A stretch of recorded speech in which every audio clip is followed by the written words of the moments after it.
சதுரங்க பிரியர்கள் அனைவருக்கும் வணக்கம். ஸோ இன்றைக்கி நம்ம பார்க்க போகிற வீடியோவில் ஷிவானி கான்டினென்டல் கிங்ஸுக்கும் கேஞ்சஸ் கிராண்ட் மாஸ்டருக்கும் குளோபல் செஸ் லீகில் சுற்று 3 வந்து பார்த்திங்கன்னா போட்டி நடந்தது. அதில் அலிரிசா ஃபெரூஷா ஆனந்த் சாரோட வந்து பார்த்திங்கன்னா விளையாடிருக்கிறார். ஸோ அந்த ஆட்டை தான் நம்ம வந்து பார்க்க போகிறோம். இந்த ஆட்டத்துக்குள்ளே போகிறதுக்கு முன்னாடி ஒரு ரெக்வஸ்ட் என்ன அப்படின்னா, சேனல் நீங்கள் சப்ஸ்கிரைப் பண்ணாமல் வீடியோஸ்லாம் பார்த்துட்ருக்கீங்க அப்படின்னா சப்ஸ்கிரைப் பண்ணிட்டு பெல் பட்டனை ப்ரெஸ் பண்ணி வச்சுக்கோங்க. வாரம் நடக்கக்கூடிய வீக்லி கப் டோர்னமெண்ட் நம்ம நேரில் கண்டக்ட் பண்ணிக்கிட்டு இருக்கோம் இல்லையா? ஸோ அது வந்து இப்போ வாரமான சண்டே வந்து, அதாவது 13ஆம் தேதி வந்து பார்த்திங்கன்னா நமக்கு டோர்னமெண்ட் கிடையாது. ஸோ இன்கேஸ் பிளான் பண்ணியிருந்தீங்கன்னா வந்து ஏமாற்றம் அடைய வேண்டாம் அப்படின்னு சொல்லி தான் நான் வந்து இப்போ வீடியோலேயே சொல்லிகிட்டு இருக்கேன். ஸோ அதுக்கு அடுத்த வாரம் வந்து இருக்கும். ஸோ 13ஆம் தேதி மட்டும் கிடையாது. ஸோ இப்போ இந்த கேமை பார்க்கலாம். அலிரிசா ஃபெரூஷா நைட் C3 ஓப்பன் பண்ணுறாரு. அதுக்கப்புறம் அதுக்கு ரிப்ளை வந்து பார்த்திங்கன்னா ஆனந்த் சார் வந்து D5 வந்து ரிப்ளை பண்ணுறாரு. அதுக்கு D4. இது வந்து வான் கீத் ஓப்பனிங் சொல்லுவாங்க. But all of a sudden வந்து பார்த்திங்கன்னா டிரான்ஸ்போசிஷன் அப்படிங்கிற கான்செப்ட் மூலயமா இது வந்து ஜொபாவா லண்டன் சிஸ்டம் அப்படின்னு சொல்லுவாங்க. ஸோ அதாவது லண்டன் சிஸ்டம்லேயே நம்ம C3 விளையாடுறதுக்கு போது நைட்டை ஃபஸ்ட்டு C3 வச்சு விளையாடுறது. C5 C5க்கு அப்புறம் E3 அப்புறம் கேப்சர் பண்ணுறாரு. கேப்சர் பண்ணதுக்கப்புறம் A6 நைட்டு வந்து பார்த்திங்கன்னா B5க்கு வரக்கூடாதுன்றதுக்காக. ஏன்னா நைட் F3 டெவலப் பண்ணும்போது பிஷப்பை வெளியில் கொண்டு வர்றாரு. அப்போ லைட் ஸ்கோரில் பிரச்சனை ஆகும். ஸோ அதுக்காக தான் இந்த முன்னேற்பாடு A6. ஸோ அதுக்கப்புறம் பிஷப்க்கு ஒரு கொஷின் மார்க்கு. இங்கே வந்து பிஷப் H5 விளையாடுறது அந்தளவுக்கு நல்ல ஒரு முடிவாக இருக்காது. காரணம் என்ன அப்படின்னா G4 bishop G6 and then night E5. So ஈஸியான ஒரு அட்டாக்கிங் பிளான் வந்து ஒயிட்டுக்கு ரொம்ப சிம்பிளஸ்ட் பிளான். ஏன்னா பிஷப் G2 குயின் F3 அதுக்கப்புறம் குயின் சைட் கேஸ்லிங். ஸோ இந்த மாதிரி சூப்பரான ஒரு பிளான் வந்து போட முடியும். அந்த காரணத்தில் தான் மோஸ்ட் ஆஃப் த டைம் கிட்டத்தட்ட ஒரு 55 தடவை வந்து பார்த்திங்கன்னா இங்கே வெட்டி தான் இருக்கிறாங்க. ஸோ குயினை வந்து டெவலப் பண்ண ஹெல்ப் பண்ணுது அது. பட் நைட் C6 டெவலப் பண்ணி D4 அட்டாக் பண்ணுறாரு. அதுக்கப்புறம் வந்து பார்த்திங்கன்னா அலிரிசா ஃபெரூஷா குயின் சைட் வந்து கேன்சல் பண்ணிடுறாரு. பண்ணதுக்கப்புறம் E6க்கு அப்புறம் G4 இமீடியட்டாக வந்து அட்டாக்கை வந்து ஜென்ரேட் பண்ணுறாரு. ஏன்னா கேன்சல் பண்ணியாச்சு. ஜஸ்ட் ஒரே ஒரு பிஷப் மூவ் பண்ணால் போதும், ரூக்குமே கனெக்ட் ஆகிடும். எல்லா பீஸும் வந்து பார்த்திங்கன்னா ஆப்டிமமாக வந்து உட்காந்துட்ருக்கு. அதனால் வந்து அவர் அட்டாக்கை ஸ்டார்ட் பண்ணுறாரு. பிஷப் டு D6 விளையாடி பிஷப்பை சேலஞ்ச் பண்ணுறாரு. அதுக்கப்புறம் பிஷப் E3 போயிடுது. ஸோ பிஷப்பை நம்ம வந்து ட்ரேட் பண்ண வேணாம்னு நினைக்கிறேன். ஏன்னா பிஷப் பேர் வச்சிருக்கிறாரு. அதில் பிஷப் பேரை ப்ரிசர்வ் பண்ணணும்னு சொல்லிட்டு அவர் பிஷப்பை E3 ட்ரா பண்ணுறாரு. ஸோ ரூக் C8 ஐடியா என்ன அப்படின்னா, இங்கே இருக்கக்கூடியது செமி ஓப்பன் ஃபைல் ஆனது வந்து பார்த்திங்கன்னா இந்த C ஃபைல் தான். ஸோ அந்த C ஃபைலை வந்து ஆக்குபை பண்ணுறதுக்கு தயாராகிறாரு. ஃப்யூச்சரில் வந்து பார்த்திங்கன்னா கேன்சல் பண்ணதுக்கப்புறம் ரூக்கை டபுள் பண்ணவும் முடிஞ்சால் வந்து பார்த்திங்கன்னா குயினை டெவலப் பண்ணிவிட்டு குயினையும் வந்து பார்த்திங்கன்னா சேர்த்து ட்ரிபிளும் பண்ண முடியும். பட் அதுக்குள்ளே அலிரிசா வந்து அட்டாக்கை வந்து ஸ்டார்ட் பண்ணுறாரு. G5 நைட் டு D7 போகுது. கிங் B1 ப்ரொஃப்ளாக்டிக்காக மூவ் பண்ணிடுறாரு. ஃப்யூச்சரில் எப்போவுமே வந்து உங்களுக்கு A2லையோ இல்லை வந்து இந்த டார்க் ஸ்கொயர் டயக்னலையோ பிரச்சனை வரக்கூடாது அப்படின்றதுனால அவர் ப்ரொஃப்ளாக்டிக்காக மூவ் பண்ணிக்கிறாரு. நைட் டு B6 வந்ததுக்கப்புறம் H4 வந்து அட்வான்ஸ் பண்ணுறாரு. நைட் E7 நைட் F5 வந்து வர்றதுக்கான முயற்சின்னு நினைக்கிறேன். பிஷப்பை C1 போட்டுறாரு. ஐடியா என்ன அப்படின்னா, இந்த இடத்துல நைட் வந்து C4க்கு வரப்போகுது. ஏற்கனவே வந்து இந்த பிஷப் வந்து அவர் அதாவது கொடுக்கக்கூடாதுன்னு சொல்லி அந்த ஒரு காரணத்தினால சேவ் பண்ணார் இல்லையா? அப்போ அந்த நைட் இங்கே வரும்போது சில வேலைகளில் மேட் த்ரெட் இருக்கும். அதனால் பிஷப்பால் இதை வெட்டுறது அந்தளவுக்கு சௌகரியமாக இருக்காது ஒயிட்டுக்கு. ஸோ அந்த காரணத்தினால இதை ப்ரொஃப்ளாக்டிக்காகவே வந்து டிஃபெண்ட் பண்ணிக்கிறாரு. அது மட்டும் இல்லாமல் இங்கே ரூக்கையும் நம்ம வந்து லிஃப்ட் பண்ணி அவர் வந்து கேமில் பண்ணுவார். ஸோ எக்ஸாம்பிள் நைட் C4 விளையாடுறதுக்கப்புறம் அவர் நைட் E2 விளையாடுறாரு. இந்த நிலையில் வந்து நீங்கள் வெட்டுறது அந்தளவுக்கு நல்ல ஒரு முடிவாக இருக்காது. அதே போல் பிளாக் வந்து ரூக்கால் தான் இதை கேப்சர் பண்ணணும். பானலில் கேப்சர் பண்ணாங்க அப்படின்னு சொன்னால் தென் ஒயிட்டுக்கு வந்து ஃபேவரபுளான பொசிஷனாக இருக்கும். காரணம் என்ன அப்படின்னா H5 வந்து ரொம்ப ஸ்ட்ராங் ஆகிடும். நீங்கள் ரொம்ப கஷ்டம் ஆக்சுவலாக அந்த பொசிஷனை டிஃபெண்ட் பண்ணுறது. ஸோ நேச்சுரலாக அட்டாக் இருக்கும். பட் நைட் E2 விளையாடுறாரு. அதுக்கப்புறம் கேன்சல் பண்ணிடுறாரு ஆனந்த் சார். அதுக்கப்புறம் H5க்கு அப்புறம் ரூக் C6 விளையாடுறாரு. Bishop to H3. ஸோ E6ல் ப்ரெஷர் இருக்கிறத உங்களால் பார்க்க முடியும். அதாவது பிஷப் B8 போட்டுட்டு E6க்கு பாதுகாப்பு எக்ஸ்ட்ரா கொடுக்குறாரு. சப்போஸ் இந்த பாதுகாப்பு அவசியமா அப்படின்னு கேட்டிங்கன்னா கண்டிப்பாக அவசியம் தான். இது ப்ரொஃப்ளாக்டிக்காக வந்து அவர் மூவ் பண்ணிக்கிறாரு. E6ல் ப்ரெஷர் வரக்கூடாதுன்னு சொல்லிட்டு. எக்ஸாம்பிள் நம்ம நேச்சுரலாக சரி ஓகே நம்ம ரூக்கியே டெவலப் பண்ணலாம் அப்படின்னு பண்ணிங்கன்னா G6 வர முடியும். H/G6க்கு அப்புறம் பிஷப் E6 சாக்ரிஃபைஸ் கூட பாசிபிள்.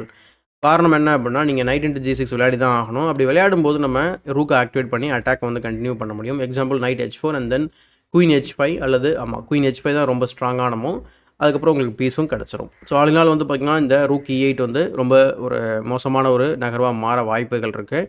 ஆக மொத்தத்தில் E6 வந்து டிஃபெண்ட் பண்ணணும் அப்படிங்கிறது தான் விஷயம். அதனால் பிஷப் B8 அதுக்கப்புறம் நைட் டு F4 போகிறாரு. திரும்ப அந்த E6ல் ப்ரெஷர் பில்டப் ஆகிறவங்களால் பார்க்க முடியும். பட் ஆனந்த் சார் வந்து குயினை வந்து B6ல் போட்டு இங்கே மேட் த்ரெட் வந்து என்ன சொல்கிறது கான்ஸ்டண்ட்டாக வந்து டெவலப் பண்ணுறாரு. பட் இப்போதைக்கு பிஷப் நம்ம F1 ஆர் C1ல் இருக்கிறதுனால B2 ஸ்கொயருக்கு பிரச்சனை கிடையாது. ஆனால் இங்கே இன்னொரு ப்ராப்ளம் வரலாம் லேட்டராக. என்னென்னா நைட் A3 செக். இப்போதைக்கு குயின் வந்து கார்ட் பண்ணிக்கிட்டு இருக்கு. இவர்கிட்ட டார்க் ஸ்கொயர் பிஷப்புமே இருக்குது. அப்படி இருக்கும்போது டாக்டிக்கலாக வந்து அந்த நைட் A3 செக் வந்து ரொம்ப கடுப்பேற்றுற மாதிரி இருக்கும். ஏன்னா நைட் C2ல லேண்ட் ஆகும், ருக் C8 வரப்போகுது. திடீர்னு வந்து பார்த்திங்கன்னா ஒயிட் அட்டாக் பண்ணது போக பிளாக் வந்து ஈஸியாக வந்து கேமை வந்து தன்னோட பக்கம் கொண்டு வர வாய்ப்புகள் இருக்குது. அதனால் ரொம்ப சிம்பிளாக ருக் D3 விளையாடுறாரு. அல்லது நீங்கள் கிங்கை A1க்கு ப்ரொஃப்ளாக்டிக்காக மூவ் பண்ணாலுமே வந்து சரியான நகர்வு தான். பட் ருக் D3 விளையாடுறாரு. ஸோ பிஷப் டெக்ஸ் F4, தப்பி தவறி கூட பிஷப்பை மூவ் பண்ணிடாதீங்க. And then queen takes B2 இருக்குது. ஸோ மேபி அதுக்காக கூட ஒரு ட்ரிக் பண்ணியிருக்கலாம். பட் அஃப்கோர்ஸ் இதில் ஃபாலோ ஆக போகிறது கிடையாது. ஸோ குயின் டெக்ஸ் F4, அதுக்கப்புறம் நைட் டு D6. டைம் சுச்சுவேஷனை பற்றி பேசுறதுக்கு தான் சரியான நேரம்னு நினைக்கிறேன். 20 மூவ் மேலே நம்ம வந்து பார்த்துட்டோம். 21வது மூவ் நம்ம பார்த்துருக்கோம். அலிசா ஃபிரோஷாக்கு 15 நிமிஷம் 32 செகண்ட் வந்து வச்சிருக்காரு கிளாக்கில். அனந்த் சார் வந்து பார்த்திங்கன்னா 10 நிமிஷம் வச்சுருக்காரு.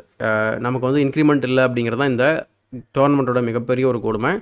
ஸோ H6க்கு அப்புறம் அவர் வந்து ஆக்சுவலாக இந்த இடத்துல நீங்கள் G6மே அட்வான்ஸ் பண்ணலாம். ஐடியா என்ன அப்படின்னா நீங்கள் E6ஐ வீக்கன் பண்ணுறது தான். இதுவுமே ரொம்ப சுவாரஸ்யமாக இருக்கும் இந்த லைனு. But our H6 விளையாடுறாரு. H6க்கு இந்த இடத்துல வந்து பார்த்திங்கன்னா உங்களுக்கு ஒரே ஒரு நகர்வு அல்லது 2 நகர்வு நம்ம வந்து பார்த்திங்கனாக்கா கன்சிடர் பண்ணலாம், விளையாடி பாதுகாப்பு கொடுக்கறதுக்கு ப்ராப்பராக. ஆனால் இந்த இடத்துல அது என்ன அப்படிங்கிறது நம்ம வந்து பார்க்கும்போது ரூக்கை வந்து FC8ல கொண்டு வர்றது, ஜஸ்ட்டு C2ல வந்துட்டு கவுண்டர் அட்டாக் பண்ணுறது. அப்போ அதில் ஒரு டெம்போ நமக்கு வந்து கிடைக்குது. So example queen to E5 போய்ட்டு மேட்டை த்ரெட்டன் பண்ணும்போது நம்ம இப்போ நைட்டை வந்து E8ல வச்சு மேட்டுக்கு பாதுகாப்பு கொடுக்குறோம், ப்ளஸ் F6க்கும் பாதுகாப்பு கொடுக்குறோம். இது ரொம்ப ரொம்ப முக்கியமான ஒரு விஷயம் இந்த கேமை பொறுத்த வரைக்கும், ஆர் இந்த நிலையை பொறுத்த வரைக்கும். கேமில் வந்து ஆனந்த் சார் வந்து என்ன பண்ணுறாரு அப்படின்னா G6 விளையாடுறதுனால பர்மனெண்ட்டாகவே அவருடைய டார்க் ஸ்கொயர்ஸ் வந்து கிவ் அப் பண்ணிடுறாரு. இதனால் மிகப்பெரிய ஒரு பிரச்சனை உருவாகுது. இமீடியட்டாக குயின் F6 அலோவ் பண்ணுறாரு. இதனால் கவுண்டர் அட்டாக் ரொம்ப ஸ்ட்ராங்காக இருக்குது அப்படிங்கிறது தான். ஸோ வச்ச நைட்டையும் அவர் வெட்டிடுறாரு. நைட்டை ரீப்ளேஸ் பண்ணாலும் உடனே ரூக் F3 வருது. இதனால் வந்து டெம்பரரியாக வந்து ஒரு 2 பான் வந்து கொடுக்குற மாதிரி ஆகிடுது இந்த மாதிரி. பட் ஓகே, அதுக்கப்புறம் ரூக்கை ஆக்டிவேட் பண்ணி ஒரு பானை எடுத்துடுறாரு. பட் இந்த மாதிரியான டைம் கண்ட்ரோலில் ஒரு பான் வந்து பார்த்திங்கனாக்கா கண்டிப்பாக ஒரு மிகப்பெரிய ஒரு ரோல் ப்ளே பண்ணும். நம்ம ஏற்கனவே பார்த்தது போல் நீங்கள் நிறைய கிளிப்ஸ் வந்து பார்த்துருப்பீங்க ஆல்ரெடி. ஈவன் மேக்னஸ் கால்சன் வந்து பார்த்திங்கனாக்கா அலிசா ஃபிரோஷா வந்து மேக்னஸ் குயின் எடுத்ததுக்கப்புறமும் ஃப்ளாக் பண்ணியிருக்கிறாரு. ஸோ அந்த மாதிரி ஒரு கிரிட்டிக்கலான ஒரு டைம் ஃபார்மேட் விளையாடிட்டு இருக்கிறதுனால ரொம்ப ரொம்ப அவசியம் இது. ஸோ குயின் டெக்ஸ் B6 விளையாடுறாரு. குயின் ட்ரேட் நடக்குது. அதுக்கப்புறம் ரூக் D1. ஸோ பின்னில் போடுறாரு. ரூக் E3 விளையாடுறாரு. இங்கே நீங்கள் ரூக் FD3யுமே விளையாடலாம், அதாவது ரூக் FD3. ஸோ டபுள் பண்ணி த்ரெட்டன் பண்ணுறது. நைட்டு மூவ் ஆகிடும். பட் ரூக் E3க்கு அப்புறமும் அவர் நைட்டை மூவ் பண்ண தான் செய்கிறாரு. ஒரு பேர் ஆஃப் ரூக் வந்து எக்ஸ்சேஞ்ச் ஆகுது. அதுக்கப்புறம் ரூக் B3 போய்ட்டு B7 அட்டாக் பண்ணோன்னே ரூக்கால் அதுக்கு பாதுகாப்பு கொடுக்குறாரு. கொடுத்ததுக்கப்புறம் A4க்கு அப்புறம் F6, G/F6 விளையாடுறாரு. ஜஸ்ட் அந்த பானை வந்து பார்த்திங்கன்னா வீக் பண்ணி அவர் கேப்சர் பண்ணுறாரு. ஸோ ரூக் B6 போய்ட்டு மேபி B4, C4, C5, C6ன்னு சொல்லி வர வாய்ப்புகள் இருக்குது. ஸோ கிங் டெக்ஸ் F6 விளையாடுனதுக்கப்புறம் C4 விளையாடுறாரு அலிரிசா. அதுக்கப்புறம் கிங் F5. ஆனந்த் சார் வந்து ஆக்சுவலாக வந்து பார்த்திங்கன்னா தன்னுடைய கிங்கை வந்து ரொம்ப ஆக்டிவேட் பண்ணியிருக்கிறாரு. அது ஒரு நல்ல விஷயம். இந்த ஒரு பான் மட்டும் ட்ராப் ஆகிடுச்சு அப்படின்னா ஹெச் பான் ஆக்சுவலாக பாஸ் பான் ஆகிடும். முதல்ல யார் பாஸ் பான் கிரியேட் பண்ணுறாங்க அப்படின்றத பார்க்கலாம். Bishop E3. பிஷப் E3க்கு அப்புறம் G5 வந்து விளையாடுறாரு. ஐடியா என்ன அப்படின்னா சம்டைம்ஸ் அவர் கிங்கை G6 கொண்டு போய் அந்த பானை வெட்ட முடியும், அதுவாக கூட இருக்கலாம் ஐடியா. பட் C5 இந்த இடத்துல கிளியரான ஒரு விஷயம் நீங்கள் பார்த்துருப்பீங்க. பார்த்தோன்னே C6 வரப்போகுது. C6 வந்தால் என்ன பிரச்சனை அப்படின்னா இந்த பேஸ் பாயிண்ட்டை அண்டர்மைன் பண்ண பார்க்குறாரு ஒரு பேக்வேர்ட் பானை. அப்படி அண்டர்மைன் பண்ணும்போது நீங்கள் வெட்டி ஆகணும். அப்படி வெட்டலை அப்படின்னா 2 மூலை குயின் பண்ணிக்கலாம். அது லூசிங் பொசிஷன்றது கிளியராக நமக்கு தெரியும். அப்போ இந்த C6ஐ தடுத்தே ஆகணும். டைம் சுச்சுவேஷன் வந்து 4.5 நிமிஷம் அலிரிசாக்கு, 3 நிமிஷம் வந்து பார்த்திங்கன்னா ஆனந்த் சாருக்கு இருக்குது. பட் அவர் அன்ஃபார்ச்சுனேட்லி வந்து பார்த்திங்கன்னா அவர் நைட் F4ல வச்சிடறாரு. இது வந்து losing move on the spot. இப்போ இந்த C6ஐ வந்து நம்ம தடுக்கணும் அப்படின்னா நைட் டு D8 விளையாடலாம். இப்போ C6 விளையாடனா ஆக்சுவலாக இது விளையாடவும் முடியாது. விளையாடிங்கன்னா black is winning the game. But knight F4 விளையாடுறதுனால பான் C6 அலோவ் பண்ணுறாரு. இதனால் பான் ஸ்ப்ளிட் ஆகுது. இதனால் வந்து அலிசா ஃபிரோஷா தான் முதல்ல பாஸ் பான் கிரியேட் பண்ணுறாரு. அவர் இந்த இன்னொரு வீக் பானுக்கு பாதுகாப்பு கொடுத்தவொடனே A5 அட்வான்ஸ் பண்ணுறாரு. அதுக்கப்புறம் ரூக் டெக்ஸ் H6. இப்போ வெரி நெக்ஸ்ட் மூவ் வந்து பார்த்திங்கன்னா ஆனந்த் சார் வந்து பாஸ் பான் கிரியேட் பண்ணியிருக்கிறாரு ஆக்சுவலாக. பட் ஆனால் இவருடைய பாஸ் பான் வந்து பார்த்திங்கன்னா just 3 moves away from queening. ஆனால் இவருக்கு நிறைய மூவ்ஸ் தேவைப்படுது, கிட்டத்தட்ட 5 மூவ் தேவைப்படுது. பட் அதுக்குள்ளே இவர் பெரிய த்ரெட்டு கிரியேட் பண்ண முடியும். ரூக் H1 செக் கொடுத்த உடனே ரூக்கை கிங்கை A2ல வைக்கிறாரு. அதுக்கப்புறம் knight to D5, A6, knight takes E3, F takes E3. அதுக்கப்புறம் ரூக் H4 விளையாடுறாரு. ட்ரிக் என்ன அப்படின்னா நீங்கள் இப்போது குயின் பண்ணுறன்ற அர்ஜென்ட்டில் நம்ம பானை புஷ் பண்ணும்போது இங்கே ஃபோர்க் இருக்குது. பட் அலிசா ஃபிரோஷா மாதிரியான ஸ்ட்ராங்கான பிளேயர் இதை மிஸ் பண்ண வாய்ப்புகள் ரொம்ப கம்மி. ரூக் F8 செக் கொடுத்த உடனே இந்த இடத்துல ஆக்சுவலாக வந்து பார்த்திங்கன்னா ஆனந்த் சார் வந்து ரிசைன் பண்ணிடுறாரு. ஏன் ரிசைன் பண்ணணும் அப்படின்னா இந்த 2 நான் வந்து கன்சிடர் பண்ணேன். ஒன்று கிங்கை E4, அதை ரூக்கை பிளாக் பண்ணுற மாதிரி இருக்கும், லாஜிக்கலே கிடையாது. A7 wins the game. Suppose நான் கிங்கை வந்து பிளாக் பண்ணக்கூடாது ரூக்கை பிளாக் பண்ணக்கூடாதுன்னு நினச்சி இப்படி விளையாடிங்க அப்படின்னா இந்த இடத்துல நீங்கள் ஒயிட் பிளேயராக இருந்தீங்க அப்படின்னா ரொம்ப ஒரு ஜாக்கிரதையாக விளையாடணும், அவசரப்படக்கூடாது இந்த போல். ஏன்னா ஃபோர்க் இருக்குது, அது ஆக்சுவலாக வந்து பார்த்திங்கன்னா உங்களுக்கு லூசிங் பொசிஷன்.